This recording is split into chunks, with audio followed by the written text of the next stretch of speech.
I'm not sure what's more surprising, that this is my third video review in quick succession, or that I'm pleasantly tempted by yet another ambidextrous shaped mouse. Make no mistake though, unlike its older brother, and despite still being symmetrical in appearance, this new Logitech G Pro X Superlight is definitely built for right-handed players, and that's given its side buttons now feature on the left only.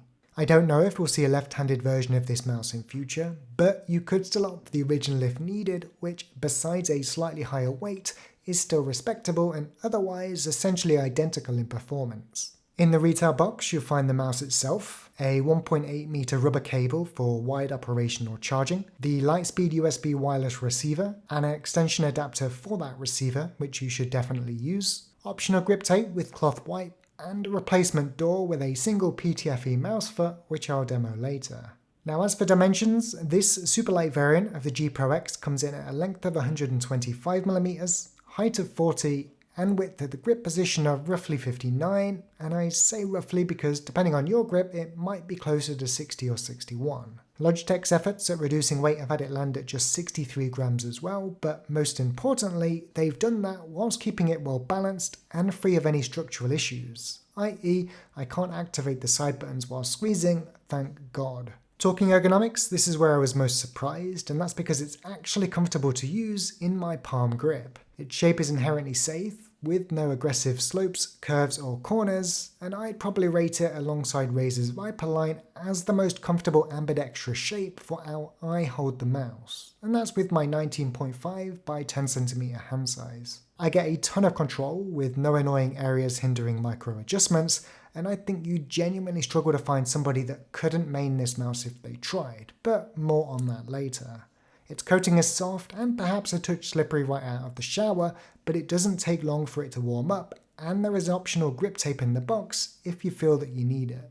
Up on top, mouse 1 and 2 utilise on-on switches rated for 20 million clicks, and as they're separated from the top shell, they remain consistent for about the front 85%.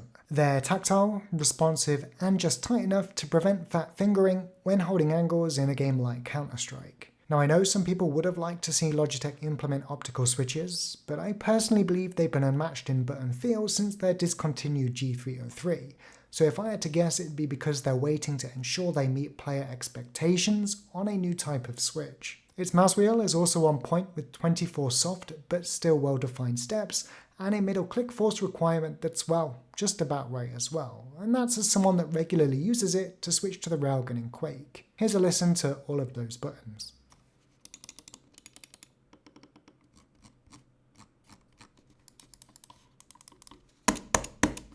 Underneath you'll find 2 PTFE mouse feet, all 3 with a replacement cover, which complement the weight and have glid perfectly on the several pads I've tried. You'll also be pleased to find out that Logitech have implemented their 25K hero sensor with DPI steps from 100 through to 25,000. As always, you want to stay somewhere between 800 and 3200 for best results, but it is nice to know that if we ever have 16K displays in future that you can go that high, I guess. To be serious though, Logitech are increasing this number for both marketing and casual gamers, whilst retaining performance at reasonable DPI levels for us competitors, and for that we can't complain.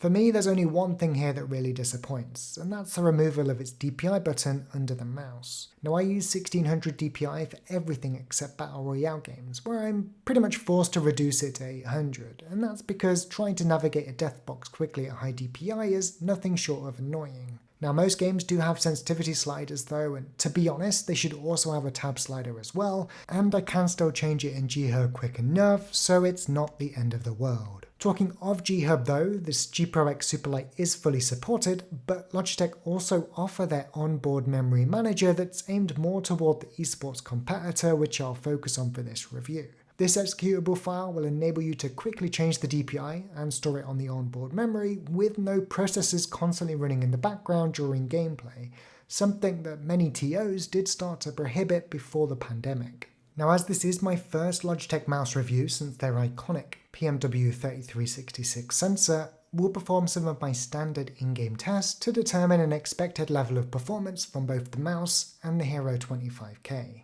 First up, in terms of acceleration, moving the G Pro X Superlight from left to right of my MPX 390 at different speeds shows the crosshair ends up in roughly the same place, and that's taken into account some small amount of human error. Now, acceleration is good and is still used by many professional Quake players today, for example, but only when it can be controlled and added by the player afterwards according to their preference. And here, Logitech's implementation is perfect given there's none inherent to the sensor. As for its max tracking speed, I can pretty much swipe the mouse as fast as humanly possible thanks to an advertised max tracking speed of up to 10.16 meters per second, a number that I can't get anywhere near. There have also been no malfunctions over several hours of gameplay on the different cloth pads I've tried and as pictured here in the video. Now, in terms of button latency, you'll also encounter no issues, and that goes for, well, pretty much any Logitech G mouse since forever. They've been at the front of the pack for a long time now and are delivered here yet again. Button debounce is also on point, as there are no issues with mini jumps in Shootmania. Shootmania, of course, whilst pretty much dead today, did feature something called variable jump. Here, your jump height was influenced only by how long the button was held down, and an otherwise too high of a debounce time would make our smallest jump instead of medium-sized jump. And this is because the button wouldn't have been released quick enough before the second could be activated. This also means there are no issues with full height rocket jumps in Quake, because both mouse 1 and mouse 2 can be pushed down simultaneously without delay, i.e. you're not going to jump before you shoot, or shoot before you jump. One minor note to end is that liftoff distance is not currently customizable. Now, I've tested a few pads and it's always been below 1 DVD on the stock feet, and as such should be fine for almost everybody. Now, I can't speak for every surface, and especially those of you that like a really high LOD, but if you do like a high LOD, I'd recommend lowering it anyway, because as you lift the mouse off the surface, your DPI will shift, which can lead to inconsistencies in your gameplay. So my final thoughts, well, I'm late to the party with this review, so let's make it short and sweet. Is this the best mouse on the market? Well, actually, if the shape fits, then it could certainly be the best mouse for you, and it's up there with the very best in terms of performance too, if not leading the pack in areas such as wireless delay through lightspeed technology. For me, on a personal note, it's certainly close in terms of shape, and I could definitely main it. I'm just a little reluctant to put the time into adapting to it from my preference toward ergonomic mice, to which I'm still waiting for a Superlight Ergo from Logitech. With that said, there's no doubt in my mind though that should I really try to, then I'd have no problems holding angles, tracking enemies and hitting flick shots. I mean, I didn't really during the review, and I could probably even main it.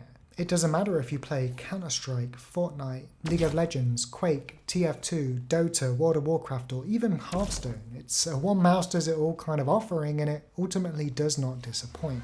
There are currently 34 entries for this mouse on pro settings for CSGO players today, and these mice are currently en route to Vexed players, so you will be able to stop by their Twitch streams and gather additional opinions if you're interested. Anyway, I'd like on that note to thank Vexed and Logitech for sending out the mouse, and it's always exciting to get something from them as it's very rare they disappoint. I'm still of course waiting for my endgame shape from Logitech, but they are nailing everything else and it's not far out of reach. Plenty of time left in 2021, so fingers crossed for a Superlight Ergo to match my G915 TKL.